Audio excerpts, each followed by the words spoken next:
Gilaraw sa Zamboanga City Water District nga magpatukod og 5 ka production well. Human na kasinati na og low water supply ang nasa 38 ka mga barangay sa syudad nga epekto sa El Nino. Dugang detalye sa report ni Efren Mamak. Naglaray na sa 5th Street, Barangay Calarian, Zamboanga City ang mga galon sa tubig sa mga residente nga buot makasalod og tubig gikan sa deep wells sa usa ka pribadong puy-anan. Naglinya sab ang mga residente sa maong barangay sa usa ka refilling station aron makapalit og tubig.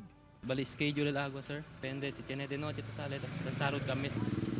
Naabtan sa GMA Regional TV 1 Mindanao kining mag-ig-agaw nga ginatuklod ang usa ka karo nga dunay mga galon aron mamalit og tubig sa Purok 3 Barangay Malagutay. Kay matag gabi lang daw ang aga sa tubig sa ilang balay.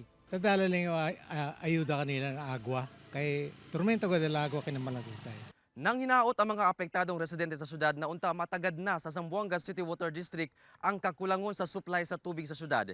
Ilabi na sa mga elevated areas nga lisod maabtan og tubig.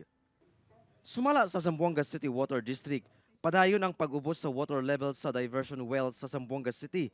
Butang nga gikabalaka sa ahensya. Sa datos niini as of February 16, ana sa 74.08 meters ang water level. Mas ubos kung itandi sa normal water level nga 74.20 meters kaniadto. Yes, in terms of water supply, from worse to worse na. El cause na low water supply is the impact of the current El Nino phenomenon. Kasi it was reported by the Pag-asa El Nino, taso tan existe pa hasta na middle of the year. Busa padayog ipahigayon ang water rationing sa 38 ka mga apektadong barangay sa syudad aron maalibyuhan ang ilang panginahanglanon sa tubig. Sa karon gilaraw sa ZZWD ang pagpatukod og 5 ka production well karon tuiga isip dugang tabang sa produksyon sa supply sa tubig sa syudad.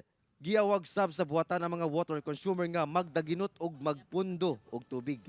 Although prikora kita man supply tamen through delivery, pero we are not so rich enough to have so many tankers. Apila yun na di aton mga konsumidores del agua, pasensya din, rikuhi agua. Kauban si Sim Romero sa kamera. Ako si Efren Mamak para sa One Mindanao.